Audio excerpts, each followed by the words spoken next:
여러분 반갑습니다. 인생 토크 세상 만난 기쁨. 지난주에 이어서 오늘도 원광 디지털대학교 총장이신 어양교당 공산 남궁문 원무 함께합니다. 공사님 반갑습니다. 반갑습니다.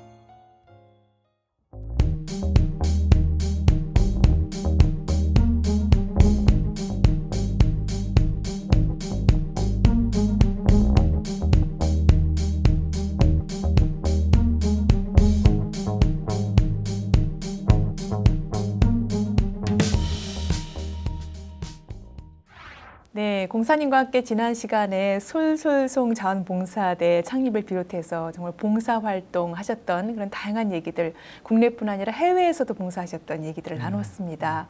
이 봉공의 의미를 다시 한번 좀 새기는 그런 특별한 시간이었는데요. 이렇게 봉공활동 꾸준히 하면서 공사님은 학자로서도 또 많은 성과를 냈습니다. 원광대학교 토목환경공학과 교수로 활동을 하셨는데 특별히 이렇게 토목환경공학과를 선택하게 된 뜻이 있으실 것 같아요? 전에 이제 좀 제가 말씀드리고 싶은 게 사실은 제가 이제 우리 어머니랑 이제 출가하는 걸로 돼 있었거든요. 네. 저도 예. 저렇게 활동하셨던 분이 출가는 안 했을까 궁금했어요. 그 친구가 이제 양호석 교무, 네. 혁사님 지금 강원 교구장이시죠? 예. 둘이 이렇게 하다가 이제 그때 시타원님께서 둘을 앉혀놓고 한 사람은 출가, 한 사람 제가 해라. 아, 당시 청년의 네. 담당 네. 교무님이셨어요. 그래서 네. 이제 당연히 이제 제가 먼저 하는 줄 알았는데 우리 혁사님이 좀 이제 집에서 이렇게 나오셔가지고 우리 네. 집에서 이제 살았죠. 네. 이게 그래서 그러다가 이제 제가 이제 어른을 뵈니까 너는 공부를 좀 해라 그렇게 한 거예요. 네. 공부를 가만히 생각하니까 이게 이 공부를 하면서 여기 이제 제 성격에 계속 봉사활동하고 막 하다 보면은 공부 못 하겠더라고요. 예.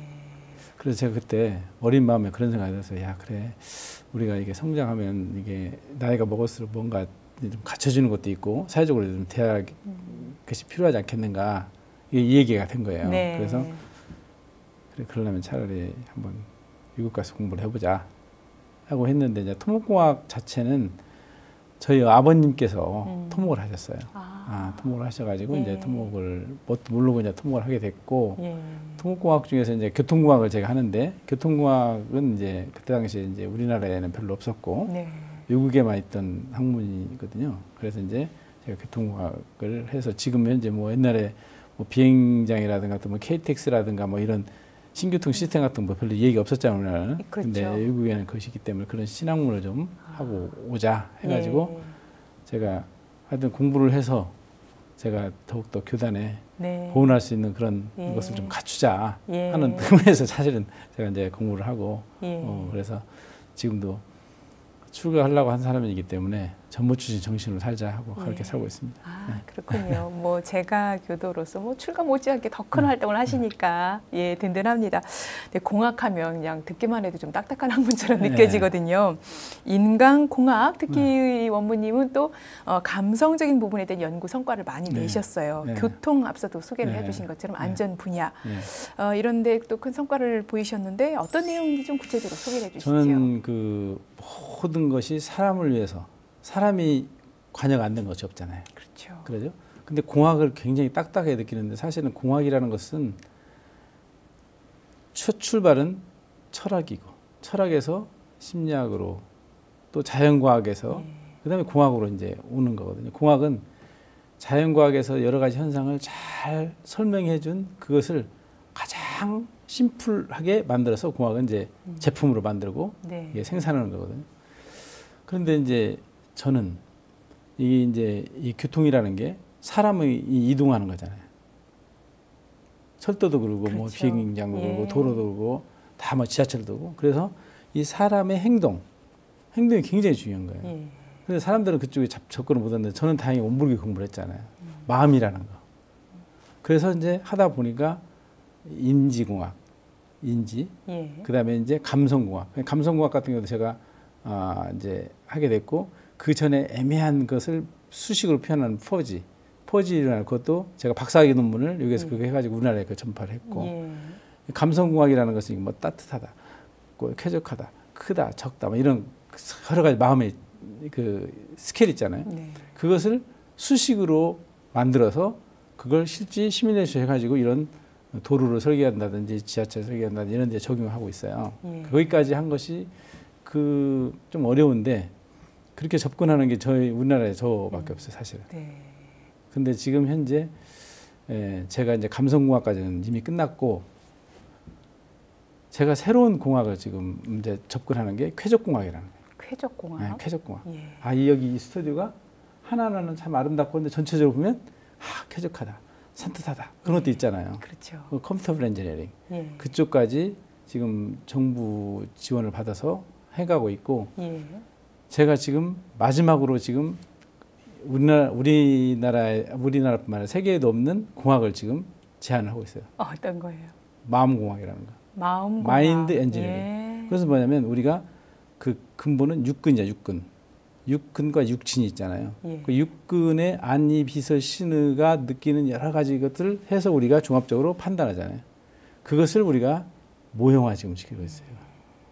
그것까지 이제 전체 이제 그 수식으로 만들어 놨는데 이걸 데이터를 해가지고 해서 이제 어떻게 우리가 적용할 것인가 해서 제가 여기서 처음으로 다른 사람들 얘기해 주라는데 절대 얘기를 안 했는데 예. 공개적으로. 쾌적공학까지는 제가 좀 논문을 발표했는데 예. 그 다음 단계가 있다라고만 얘기했는데 그게 마음공학, 마인드 네. 엔지니어링을 예. 우리가 지금 해서 저는 그것이 돼한다고 해요. 예. 거기까지 해서 아주 재밌게 네. 지금 뭐 유학생도 많이 네. 배출하고 예. 학생들 해서 우리 연구실은 휴먼 팩터 인간공학을 하는 연구실 이렇게 딱 네. 자리매김을 하고 있습니다. 네. 그야말로 도학과 과학이 병행하는 어떤 그런 연구를 하고 계시다는 생각이 들고 이렇게 많은 그 공학 분야를 하시다가 감성에서 쾌적에서 마음까지 이제 하기까지 어떤 그 뜻이 있었을 것 같아요. 결국은 마음이 움직여서 어떤 뭐든지 만들어내기 때문에 이 마음이 중심이 되어야 되지 않을까 그런 생각이 드는데 그 마음 공학을 하기까지 과정 조금 소개를 해주실까요? 저희가 이제 처음에 우리 공학은 딱다거든요. 뭐 설계에서 결정론적으로 그러니까 뭐 1 더하기 2는 3이고 반드시 이렇게 돼야 되고 네. 이런 것을 하고 저도 석사 때까지는 거의 수학적으로 제가 굉장히 수학을 좋아하거든요. 네. 수학적으로 그렇게 하는 것을 예. 좋아했는데 가서 유학에 가서 이제 유교에 가서 이렇게 보니까 다른 분야들을 이렇게 쭉 하고 있는 거예요. 그러다가 이제 제가 한 게 포지 이론, 애매성 이론을 이제 제가 하게 되는데 그때 굉장히 어려웠어요. 공부가 지도 교수님도 몰라 어디 물어봐도 몰라가지고 한 그 석학자가 있는데 그분한테 막 밤에 찾아가가지고 막 물어보기도 하고 하다 보니까 이게 인간이 굉장히 그 언어적인 함수, 따뜻하다, 뭐 또는 뭐 좋다, 나쁘다 이런 언어 함수를 우리가 그 속에서 우리가 활동하고 있구나. 네. 또 취사하고 있구나. 네. 그럼 그것을 실제 공학에 적용을 해야 되는데 공학이라는 것은 실제 활용되는 거잖아요. 예. 자동차를 만들고 도로를 만들고 저는 카메라를 만들고 뭐 핸드폰을 만들고 이런데 실제로 인간이 활용하기 때문에 인간에게 친인간적인 그런 것들을 만들어야 되잖아요. 그런 것을 누군가 해줘야 되거든요. 네. 그래서 그쪽으로 저는 계속 관심이 갖게 되고 또 더군다나 원불교 이제 공부를 하다 보니까 너무 보이는 거예요, 이게. 다른 사람들은 생각을 못할 것을 제가 지금 생각을 해요. 예.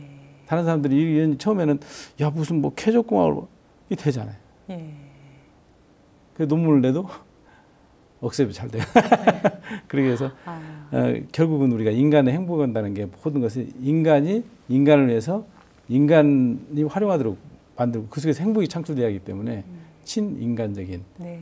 그런 것들을 우리가 하고 저는 눈에 막 보여요. 그게 다 우리 공부의 덕이 아닌가 그렇게 생각을 해요. 예, 그렇군요. 그런가 하면 산학협력 분야로도 또 전문가로 활동을 계시는데 이 분야도 좀 소개해 주실까요? 그 산학협력은 제가 이제 우리나라의 교육의 패러다임을 좀 정립을 했어요. 그게 뭐냐면 제가 국가 사업을 좀 설계를 하기 때문에 그래서 이제 옛날에는 교육 중심, 막 대학을 막 키우고 하는 교육 중심에서 이제 연구 중심으로 산학협력 중심으로 이렇게 가는데 산학협력이 왜 필요하냐면 실질적으로 학문이 죽은 학문이 돼서는 안 되는 거고 우리 원불교도 시대와 생활화 대중화돼야 되잖아요. 그렇죠. 그러듯이 이 학문도 그냥 학문으로 끝나는 것이 아니라 논문도 그냥 페이퍼로 끝나는 것이 아니라 이것이 실생활에 활용이 돼야 된다. 네. 그러려면 뭐냐면 산업체하고 연계가 돼야 된다는 거죠.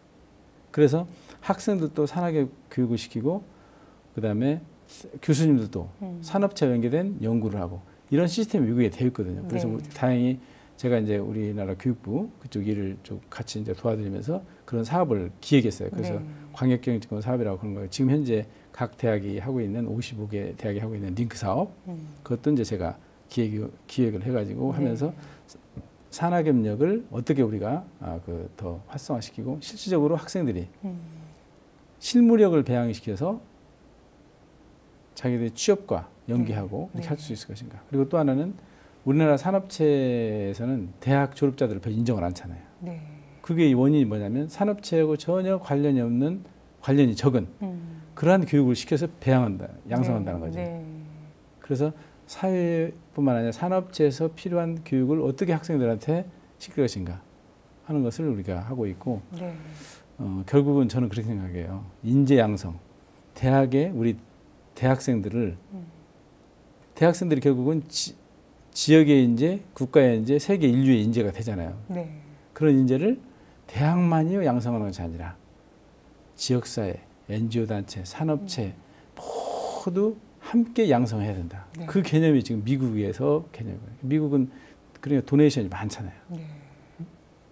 근데 우리는 대학만이 등록금 가지고 탁 대학에서 양성한다. 이건 아니거든. 우리 모든 정말 인류에 필요한 그런 인재를 함께 양성한다는 그런 마인드를 네. 가져야 된다. 네. 그런 것을 기재에 깔고 네. 계속적으로 하고 있고 산학협력 쪽에는 이제 저도 하고 있지만 예. 우리나라 산학협력 진흥을 위해서 우리가 어떻게 할 것인가는 그런 네. 정책 그런 것도 제안하고 그러고 있습니다. 예, 그렇군요.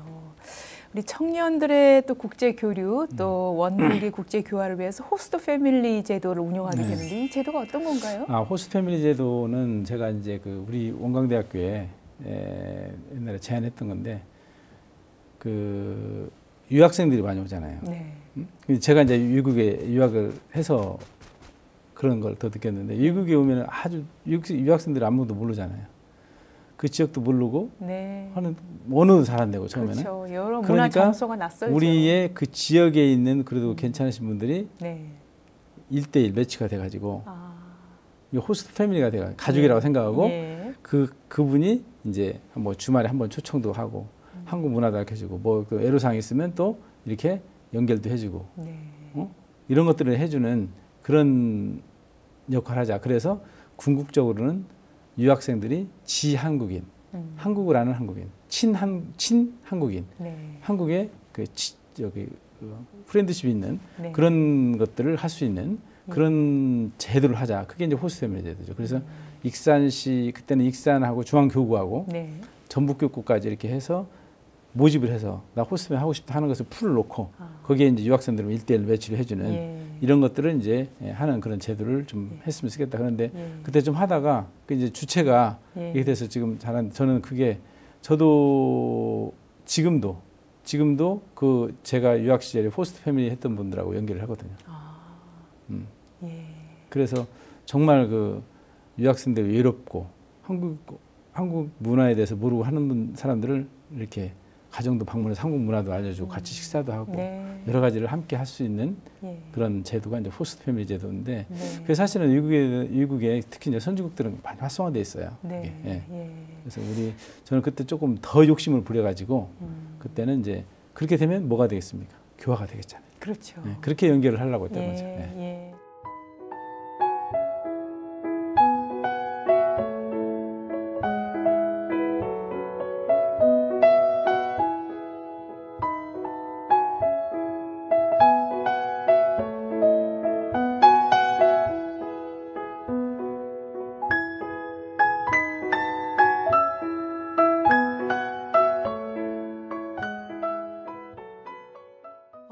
원광대학교 교수로 재직을 하셨는데 학자로서 또 학교 발전이나 교화에도 큰 역할을 하셨어요. 원무라는 이 사령도 이 대학 교수로 하시면서 이제 받게 되셨다고요. 활동 소개 좀 해주시죠. 저는 우리 원광대학교는 유일학님으로 정산종사님에서 이렇게 시작이 됐잖아요. 그렇죠. 그런데 저는 우리 원불교 산하에 있는 모든 기관들은 궁극적으로는 교화로 연결돼야 된다. 그런 걸 갖고 있어요. 그래서 이제 원광대학교에 제가 1992년에 부임해서 쭉 보니까 대학법당도 그렇고 해서 어떻게 교화를 활성화시킬 것인가 하다가 네. 제가 11년 전부터 지금 하고 있는 것이 우리 교수님들 공부 모임을 만들었어요. 우리 교수님들 공부 모임을 열림 공부방이라고 하는데 열림 공부방. 네, 예. 그걸 매주 수요일 날 아침 영교시 그러니까 8시에서 8시 50분까지 하는데 예. 그때 이제 11년 전에 그걸 만드는데 어떻게 할까 하다가 잘못 만들면 괜히 뭐 파워 형성한다고 할 수도 있고 그러잖아요. 예. 그래서 조심스럽죠. 조심스럽고 그래서 예. 첫 번째 기준이 일선 교당에 다니는 사람. 일선 교당에서 다니는 사람으로 전혀 이렇게 그런 없는 분으로 저희가 좀 그때 대학법당에 계셨던 훈타원 김도신 교무님이 그때 주임 교무셨는데 그때 이렇게 해서 공부 모임을 하자 해가지고 공부 모임을 시작을 했어요. 제가 이제 주관을 해가지고 쭉 해서 매주 수요일 날 아침에 본인이 이제 그 제가 1년 아니 한 학기마다 학습 목표를 다 정해서 배당을 해요. 이번 주에는 누가 공부한 걸 발표해가지고 발표해서 그다음에 같이 우리 토론하고 그다음 마지막 보설은 교감님 해주시고 이렇게 지금 해가지고 했는데 그때 이제 하게 된 게 이게 각 단과대학이 있는데 단과대학별로 원무를 좀 했으면 양성하자 그랬어요. 그래서 원무가 계시면 교무님과 함께 하고 교무님이 또 바뀌시더라도 연계성이 있잖아요. 그렇죠. 단절이 안 되고. 그래서 단과대학별로 원무 양성을 해야 되는데 원무를 그냥 시키면 안 되겠다. 공부를 시켜갖고 해야 된다. 해가지고 그 열림 공부방을 만들어가지고 쭉 해서 정말 그 정성스럽게 했어요. 그러니까 우리 교수님들도 거의 한 번도 안 빠지고 심지어 대전, 전주에서 오시는 분들도 그 시간에 오니까 몇 시에 출발하셔야겠어요. 새벽부터 서두르셔야죠. 그렇게 와서 하다 보니까 4년 지나냐 5년이 지나니까 딱 정착이 되고 잘 그 공부하는지 모르죠 사람들은. 그렇지만 그분들이 다 그 1년씩 지나니까 가랑비에 옷 젖는다고 제가 보기에 이 실력이 늘어나는 거예요. 그래서 제가 5년 전부터 이분은 업무하면 어떻겠는가 해가지고 그때 교감님들하고 이제 상의해서 해가지고 단과대학별로 지금 업무 양성을 해서 계속 하고 있고 이제 업무 아니신 분들도 어느 정도 이렇게 되면은 업무를 해서 전체 우리 원광대학교의 15개 단과대학의 업무님들이 쭉 성장해서 업무님들과 교무님들이 함께 교화를 할 수 있는 그리고 특히 교수들이기 때문에 학생들하고 접촉점이 많잖아요. 그렇죠. 그렇게 해서 제가 그게 정말 그것도 아까 제가 말씀을 드렸지만은 소소송, 평화친구라든가 또는 우리 공부 모임 또 다른 모임도 쭉 지속적으로 하는 게 이게 11년 교수들하고 공부한다는 게 보통 시작하시면 이제 10년이 넘는군요. 그래서 우리가 그런 분들이 성장하고 업무로서 성장하는 게 보이고 그분들이 또 각 교당의 주인이 되더라고요. 그렇죠. 그러다 보니까 교구에 앞으로는 우리 교단의 주인으로 이렇게 하고 그렇게 하는 걸 볼 때 정말 저는 그게 풋풋해요. 정말. 그 처음 모집을 할 때 물론 이제 일선 그 교당에 있는 교도님들, 교도 교수님이시죠. 그런 분들 위주로 이렇게 모집을 하고 시작을 하지만 그게 말이 쉽지 참 중간에 몇 번 어떤 좌절의 위기도 있었을 것 같고요. 모임이라는 것이 또 서로 바쁘시기도 하니까. 그러니까 모든 것은 실의 장단이지만은 정성이잖아요. 그렇죠. 저는 그거밖에 없는 것 같아요. 그래서 처음에 저는 금일 날 정도 이렇게 공부입니다. 그래갖고 챙기라고 끊임없이 챙김이 그냥 그때는 뭐 이렇게 SNS도 많이 봐서 안 했으니까 이메일 보내고 전화하고 막 해서 했는데 이게 공부를 하다 보니까 딱 3년 지나니까 연락 안 해도 돼요. 진짜 고마운 거죠. 연락 안 해도. 지금은 제가 첫 학기 개강이잖아요. 개강하기 전에 2주 전에 싹 메일 보내면 자기 일정이 쫙 나와요. 그러면 첫 시간에 첫 주에 수요일 날 우리가 공부를 하잖아요. 공부하면 안 나올 것 같잖아요. 그러면 다 와 있어요. 한 7시 50분에서 8시 사이 다 와요.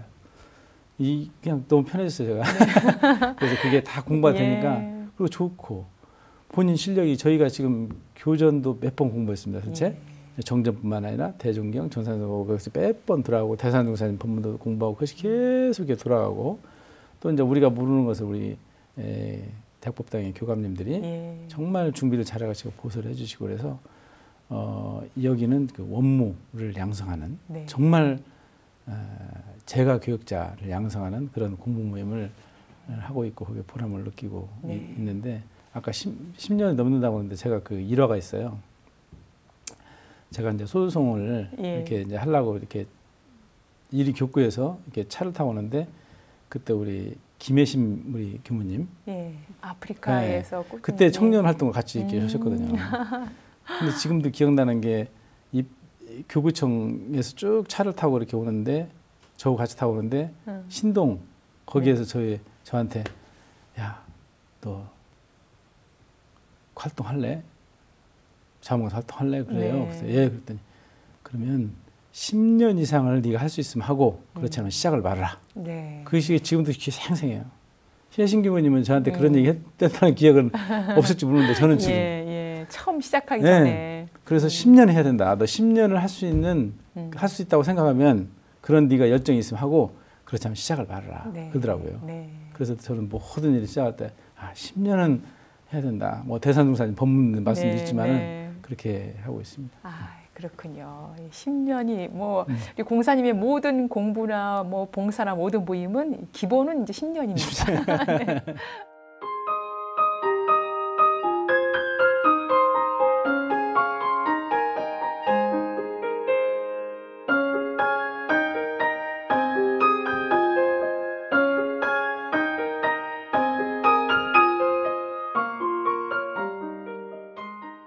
지금은 원광 디지털대학교 총장이세요.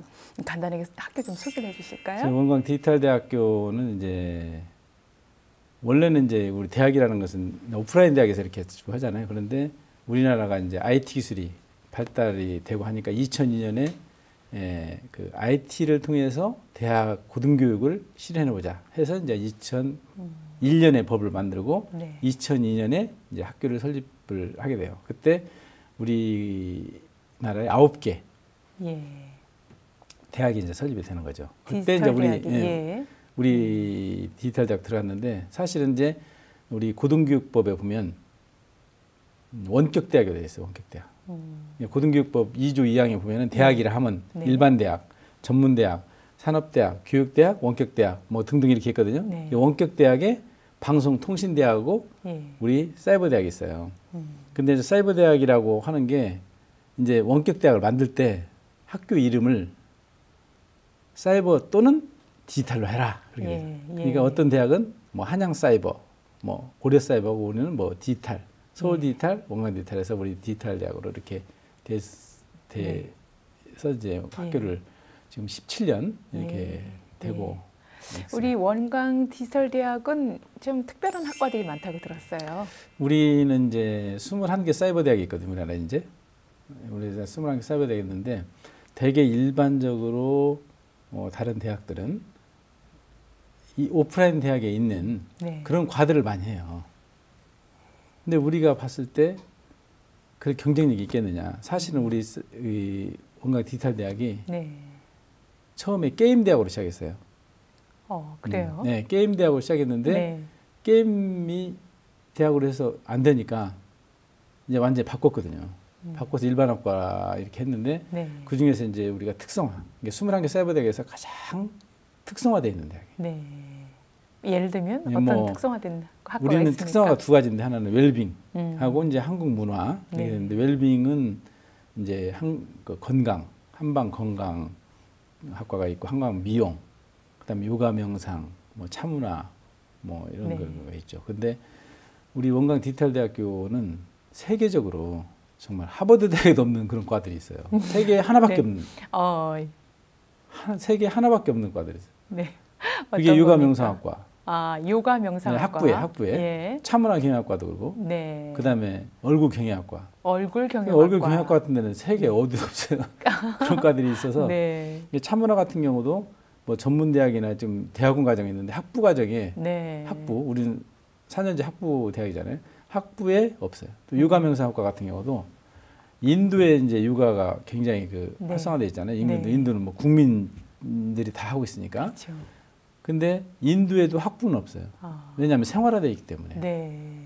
근데 인도는 대학원이 발달되어 있어요. 그러니까 예. 인도에서는 육아명상학과는 뭐냐면 이렇게 뭐 했는데 그 생체적으로 어떤 변화가 있는가 이런 것들을 연구하고 네. 그것을 이제 더 확산하고 하는데 이제 대학원이 있는데 학부는 없어요. 네. 그래서 우리 육아 쪽에 공부하려면은 우리 원광 디지털 대학밖에 우리나라에서 없고 네. 뭐 우리나라의 모든 육아인들이 다 우리에 관심을 가지고 이렇게 하고 있고 그렇게 예. 돼 있어서 아주 특성화되어 있는 대학입니다. 예, 그렇군요. 특히 이 원광 디지털대학교에 원불교학과가 있어요. 네.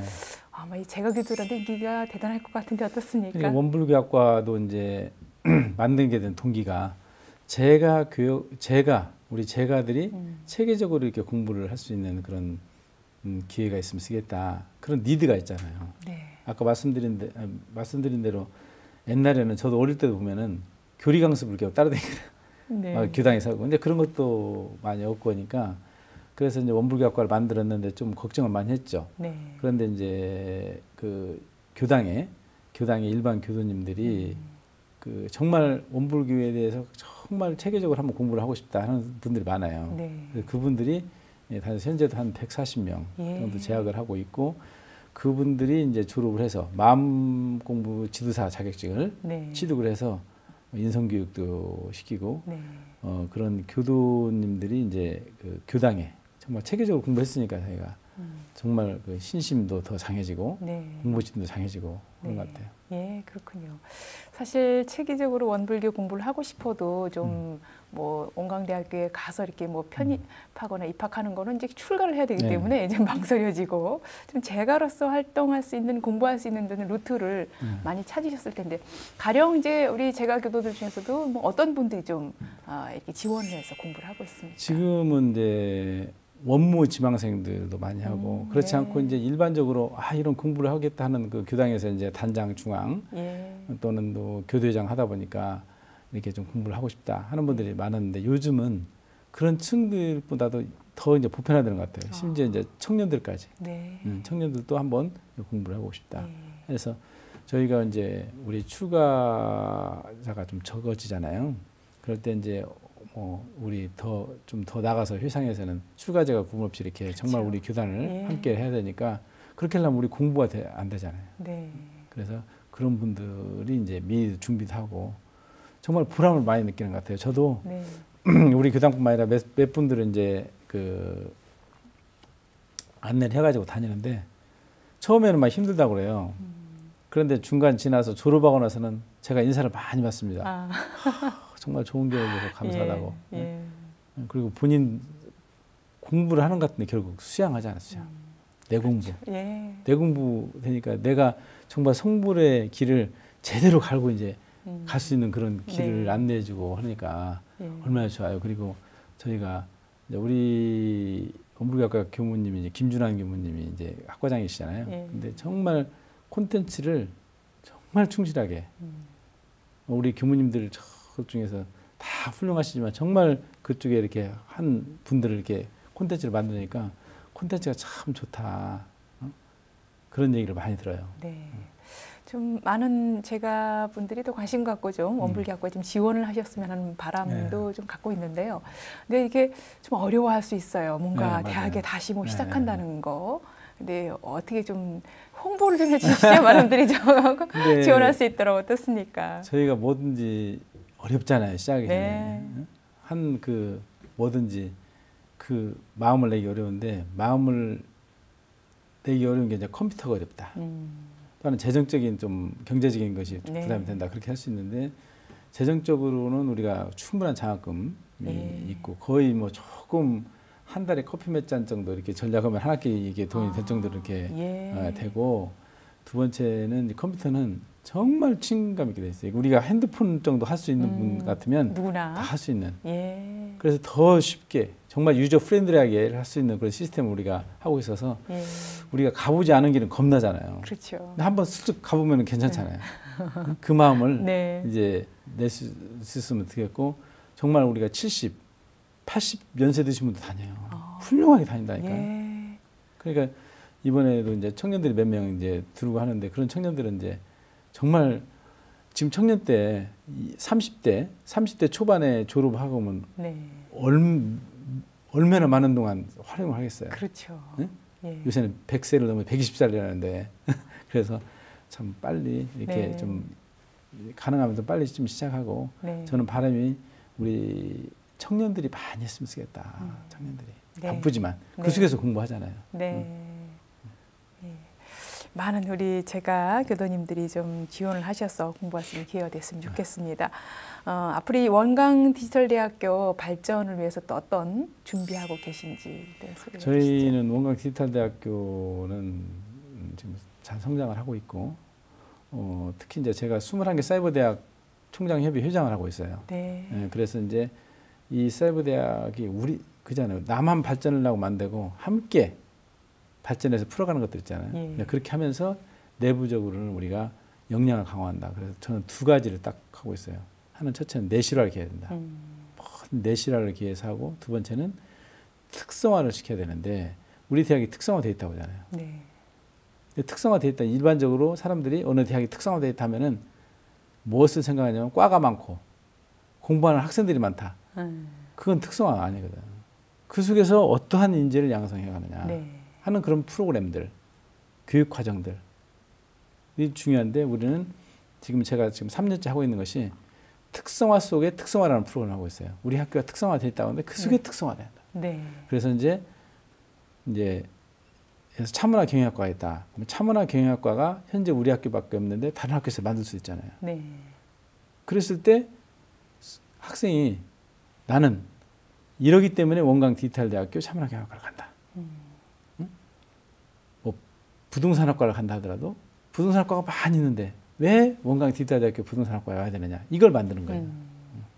예. 그래야만이 아무리 이렇게 다른 대학에서 이렇게 만들고 우리보다 더 좋은 대학에서 만들어도 우리한테 올 수 있는 그런 것을 하는데 그게 이제 내실화가 기반이 돼서 특성화를 이루고 하는 쪽으로 지금 역량을 하면서 우리가 이제 이게 미래 교육이거든요, 사실은 사이버대학이. 네. 미래 우리나라 교육의 혁신 방향인데 그걸 하기 위해서는 글로벌화가 돼야 돼요.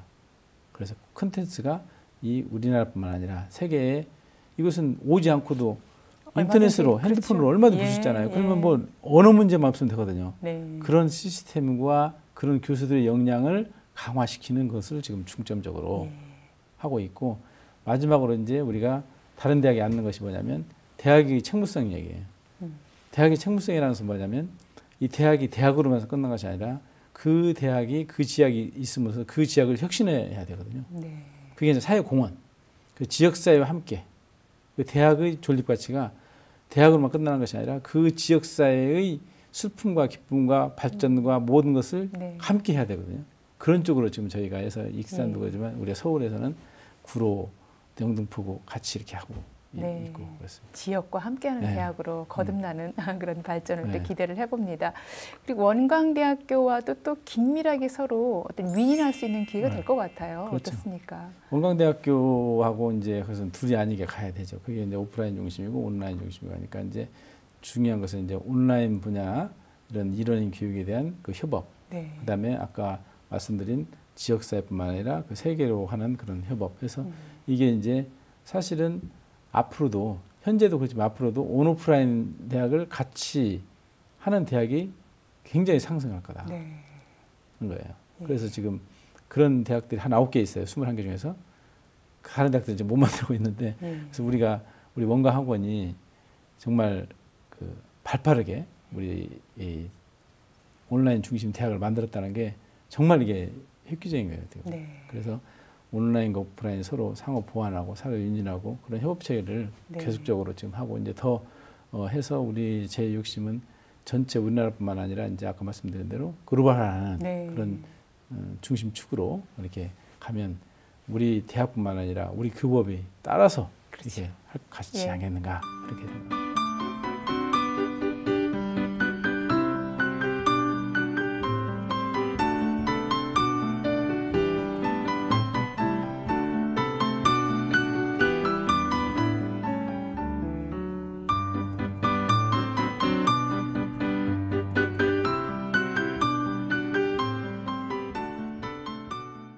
화제를 돌려보겠습니다. 공사님은 원불교 100주년 네. 뭐 여러 가지 또 활동에도 그동안 준비를 많이 해오셨고 또 100주년 여러 활동이나 행사가 또 원만히 잘 맞춰질 수 있도록 큰 역할을 하셨어요. 예, 중점구 활동 소개를 좀 해주시죠. 제가 그 원불교 100년 기념 성업 그 출발할 때 처음에 이제 기획위원 하면서 이렇게 그때부터 이제 위원을 했습니다. 위원하고 그다음에 이제 기획위원을 하면서 이제 여러 가지 행사 같은 거 같이 기획하고 또 하나는 이제 거기에 이제 우리가 어떤 일을 할 때 항상 그 계획하고 실행하고 평가를 해야 하잖아요. 그렇죠. 그래야 환류가 되고 그래서 이제 평가 시스템을 도입하자 해가지고 그때 했는데 그다음에 평가위원장을 했어요. 그래서 이제 그때 평가위원회에서 어떤 단위 사업이 이제 원불교 100년 성업회로 들으면 그래서 평가위원들이 적정성 여부를 평가해가지고 비전 추진위원회 올리고 그다음에 성업회에서 이제 추진 결정하는 그런 시스템으로 이렇게 돼 있었는데 네. 그 역할을 계속 해서 거의 원불교 100주년 기념에 대한 그 사업들은 머릿속에 다 있고 예. 또 이제 그거 원불교 100년 기념대회도 마찬가지로 그렇게 다 했고 그걸 끝나고 특히 이제 원불교 100년 기념대회에는 아우 뭐 이게 누가 전체적으로 이제 할 사람이 없고 그런다고 해가지고 총 감독을 어디서 할 것인가 예. 해가지고 우리 원광 디지털대학교에 전통공연학과에 그런 전문 교수님 있어요. 김도원 교수님이라고 교수님을 투입시키고 또 이제 거기 처음 시작할 때 막단이랑 다 나왔잖아요. 그게 그렇죠. 다 지금 우리 원광 디지털대학교 학생들 예. 뭐 차문화는 또 그쪽 가서 미리 네. VIP 나가고 손님들 차하고 그런 것들을 해서 예. 저희가 작은 대학이라고 하지만 그래도 원광대학보다는 작잖아요. 작은 대학이지만 그 우리가 성업을 위해서 우리의 예. 전공을 바탕으로 그런 것들을 봉사활동할 수 있는 기회가 됐고 그걸 끝나고 나서 이제 원불교 100년 성업의 종합적인 평가를 해야 된다 해가지고 네. 평가위원장을 해서 이제 전체 사업을 전부 평가해서 이제 예. 책으로 나와서 보고하고 해서 나중에 이제 200주년이 됐을 때 그 자료를 보면은 참고로. 뭐가 네. 문제가 있었고 어느 부분이 한다는 것을 다 이제 알 수 있게 네. 이렇게 돼 있고 특히 이제 제가 이제 그때 평가를 하면서 그 평가를 하고 평가집을 만들면서 좀 신경 쓴 게 있어요. 뭐냐면 지속 가능한 그런 사업을 추출하자. 뭐냐면 우리가 원불교 100년을 하면서 아시겠지만은 많은 돈들이 투입이 됐잖아요. 그렇죠. 응? 투입이 됐는데 그 투입이 된 성과물이 있어요. 문화예술 측면도 있고 책도 있고 여러 가지도 있고 프로그램도 있고 콘텐츠도 있고 한 것들을 그대로 두면 이제 다 사장되는 거잖아요. 그렇죠. 이것을 어떻게 우리 교화호 현장에 활용을 할 것인가 네. 이런 것들을 전부 뽑아가지고 네. 한 챕터를 만들어갖고 해서 네. 예를 들어서 문화 쪽에는 뭐 어떻게 하고 어떻게 그런 것까지 다 보고서에 넣는데 참 쉬운 작업은 아니었지만 네. 그래도 그런 것들을 남겨야 우리 다음 할 때 또는 후손들이 좀 함께 더 좋은 네. 우리 성업을 할 수 있지 않겠는가 네. 해가지고 이렇게 한 것이 참 네. 보람이 있었습니다. 예, 그렇군요. 이 역사적인 원불교 100주년의 어느 한 파트뿐 아니라 전체 총체적으로 좀 기획을 하셨기 때문에 정말 더 큰 보람이 있었을 거라는 생각이 들고요. 이런 좀 특별한 역할을 담당해서 100주년을 잘 마무리하면서 공사님 나름대로 여러 가지 소감도 있고 또 앞으로 어떤 과제도 또 많이 고민하셨을 것 같아요. 어떻습니까? 그 정말 우리 100주년을 우리 정말 성업이잖아요. 성업해서 정말 우리 그 선진님들, 교무님들 정말 애쓰셨잖아요. 그리고 우리 제가들은 뭐 조금 거기에 이제 이게 한 것이라고 볼 수 있는데 그걸 저는 전체 이렇게 지켜보면서 야 우리 교단에 정말 숨은 조력 대종사님이 정말 전망하신 그런 말씀들이 정말 말씀 와닿았어요. 그리고 이게 일을 하면서 이제 더 신심이 굳어지지만 그러면서 야 이것을 저는 이제 그 100년 성업이 어떤 역할이냐면은 우리가 교단의 창립 정신, 우리가 교법 정신을 기준으로 놓고 우리가 100년 동안 이렇게 살아왔는데 얼만큼 괴리가 있는가. 그래서 괴리가 있는데 어느 부분은 그대로 계승해야 되고 네. 어느 부분은 더 조정해야 되고 뭐 이런 것도 있잖아요. 이런 것들을 조정하는 그 중요한 역할의 하나의 그 터닝 포인트다. 그 다음에 200년을 준비하는 저는 제가 이제 그런 말을 많이 했어요. 우리 100년은 우리 대종사님이야 우리 구인 선지님들 우리 스승님들이 다 이루는 성과를 이렇게 한 거고 그 덕으로 지금 한 거고 그럼 우리가 살아서 우리가 지금 하는 세상은 네. 200년 후에 우리 후진들이 지금 어떻게 우리가 할 것인가 그런 책임과 의무가 있다. 네. 그래서 모든 것들을 잘 정말 정성스럽게 계승하고 우리의 근본 정신 교법의 근본 정신을 잃지 않고 그대로 DNA 같이 갈 수 있는 네. 그런 것을 어떻게 해야 할 것인가. 예. 그러기 위해서는 결국은 보니까 자신 성업이 돼야겠더라고. 네. 자신 성업이 돼서 나부터 새롭게 이렇게 해가고 더욱더 신심과 공심으로 해가고 네. 또 사회에서 우리가 활불이 되는 그런 걸로 이렇게 돼야겠다. 네. 그런 마음을 많이 먹고 네. 또 그렇게 또 얘기도 하고 그렇습니다. 네, 예, 그렇군요. 아마 저마다 이번 100주년을 계기로 정말 앞으로 나는 어떤 역할을 할 것인가, 나는 무엇을 준비할 것인가, 이렇게 또 되새겨보는 기회도 됐을 것 같은데요. 공사님 입장에서 정말 좀 구체적으로 우리가 여러 가지 과제들 중에서도 좀 선결해야 되고 좀 관심 갖고 좀 집중적으로 해내야 될 그런 과제들이라면 어떤 것들이라고 보십니까? 저는 이번에 제가 이제 수의단이 헌법 수의단원 되시면서 헌법 수의단에서 분과가 교육분과예요.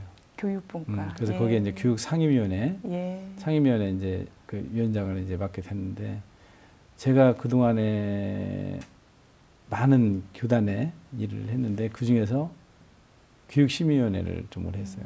네. 교육부 여기에. 그 이유가 뭐냐면 결국은 사람이 문제잖아요. 사람. 그래서 저는 어떻게 우리 정말 교육자 양성을 잘 해나갈 것인가 그거하고 또 하나는 우리 교단이 가지고 있는 여러 가지 교육기관들 중고등학교 그 대학들 그죠? 이런 교육기관들이 어떠한 모습이어야 되는가. 네. 저는 우리가 세상에서 그냥 세속에서 할 수 있는 교육기관을 그냥 맡아서 똑같이 한다는 것은 의미가 없다고 봐요. 그 속에 네. 우리가 우리의 정신뿐만 아니라 우리가 원불교에서 지향하는 그런 세회상 그런 것들이 묻어나서 이것이 다른 학교, 다른 대학에 전파가 돼야 하잖아요. 네. 그렇지 않으면 우리가 굳이 그거 없이 차라리 그 일 말고 다른 일 하는 게 좋다. 그래서 이것을 어떻게 구현할 것인가. 예. 즉 우리 교법에 바탕한 그런 교육자 양성, 또 교법에 바탕한 교육기관들이 각각의 역할에서 정말 우리 인류사회에 필요한 인재를 어떻게 양성하는 것이 가장 적절하고 바람직한가. 이런 모형들, 네. 또 거기에 대한 많은 그 교육 프로그램 이런 것들에 대한 관심이 제가 많거든요. 네. 그래서 일반 오프라인 일반 대학들에 제가 이제 그 정부 사업들도 많이 기획을 그래서 하고 있어요. 예. 그렇게. 그래서 이제 그런 부분들에 관심을 갖고 있는데 이제 더욱더 이제 교육 방법, 이제 온오프라인 병행해서 교육 방법을 다양하게 해가지고 어떻게 하는 게 정말 바른 인재, 세상에서 필요한 인재가 네. 양성될 것인가 하는 부분들을 이제 할 네. 그런 데죠. 네, 교단을 넘어서 정말 국가 세계에서 필요로 하는 꼭 인재로 양성시키는 게 또 우리의 역할이라는 생각이 네. 듭니다. 이렇게 공사님의 인생 이야기를 들어보면서 아마 순간순간 고비도 많았을 것이고 또 판단하면서 항상 염두에 뒀던 부분들도 있었을 것 같아요. 공사님이 취사를 하면서 늘 먼저 생각하고 염두에 뒀던 어떤 우리 교법 정신이나 어떤 거라고 볼 수 있을까요? 저는 교법 정신보다도 저는 평생 지금까지 젊었을 때부터 지금까지 기도를 떠나서 산 적이 없어요. 그 동기가 네. 제가 이제 26살 때 그때 막 유학 가기 전인데 네. 그때는 이제 중앙교구가 배산에서 대각개교절 기념해서 산상기도를 막 하고 그랬어요. 아, 대각개교절에 기념으로. 산상기도를 예. 산상기도라기보다도 이제 산에 모여서 이제 행사를 한 거죠. 예. 그때같이 뭐 지금같이 체육관 있고 그런 것도 아니니까 80년 초니까. 네. 그때 이제 26살 이렇게 됐는데 그때 제가 갑자기 기도를 하는데 그 생각이 드는 거예요. 대종사님 26세에 대각을 하셨는데 지금 나나인데 어? 그 생각이 문득 드는 거예요. 예. 그래서 나는 뭐지? 나는 지금 무엇을 해야 되지? 막 하면서 내가 기도를 하자 해가지고 이제 정말 그때부터 기도문을 저는 12월 30일에 기도문을 담임날짜 써가지고 그 기도를 이렇게 쭉 해요. 네. 그래서 그 기도의 정성으로 뭐 지금까지 왔는지 모르겠어요. 근데 하여튼 기도를 저는 거의 생명같이 합니다, 사실. 예. 지금도 아침에 4시 반에 일어나가지고 이제 하고 5시에 기도하고 또 저녁 때 하여튼 가능하면 9시 반 안에 출장하다 들어가고 그렇지 않으면 이제 제가 없어도 우리 집에서 이제 네. 우리 내자가 이제 공타원인데 공타원이 하고 하는데 근데 그 속에서 정리가 되는 것 같아요. 정리가 쭉 되고 이제 정말 저는 모든 것을 무아봉공으로 흔적 없이 상없이 살자. 그게 하여튼 그러고 제가 이제 이제 좀 총장이고 어쨌거나 운영자고 예. 교단에서 뭘 결정하고 하는 거에 있어서 제가 이제 삼는 것 중에 하나가 우리가 최초의 법에 지도인에서 준비할 법이 있잖아요. 지도자잖아요, 우리는 다. 네, 네. 그걸 참 많이 새겨요, 제가. 친구들한테도 얘기하고 어디 강연 가서도 얘기하고 원불교라고 하지만 지도인은 뭐가 중요하냐? 지도받는 사람 이상의 지식을 가져야 하잖아요. 그렇죠. 그걸 얘기해서 계속 지혜를 연마하고 예.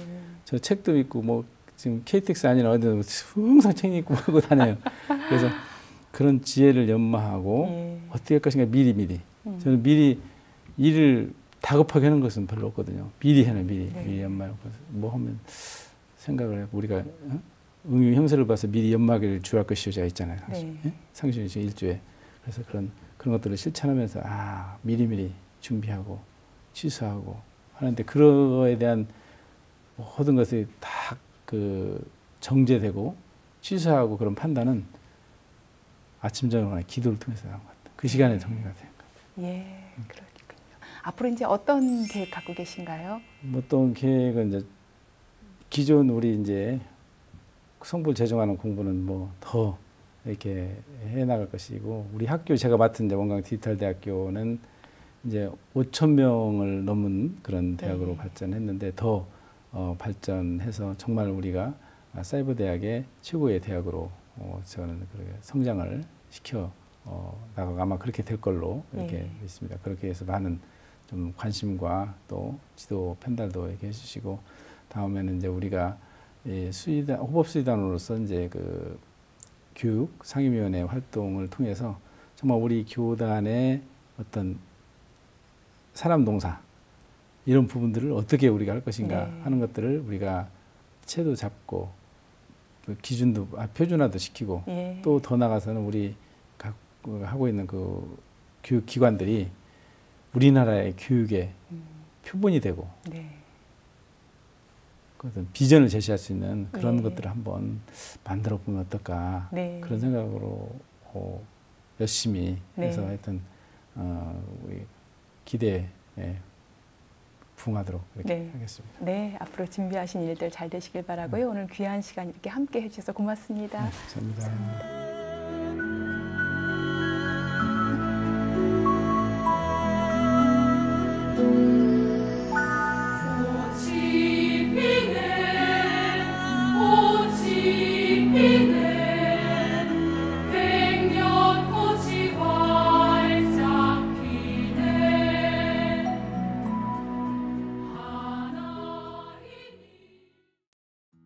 주인은 어떤 일이든 자기가 주인이기 때문에 불평이 없고 모든 고락을 전체와 함께 나눈다고 했습니다. 인생 토크 세상 만난 기쁨, 오늘은 우리 사회의 약자들을 보듬고 무아봉공의 삶을 펼쳐온 어양교당 공산 남공문 원무와 함께했습니다. 지금까지 함께해 주신 여러분 감사합니다. 저는 다음 시간에 뵙겠습니다.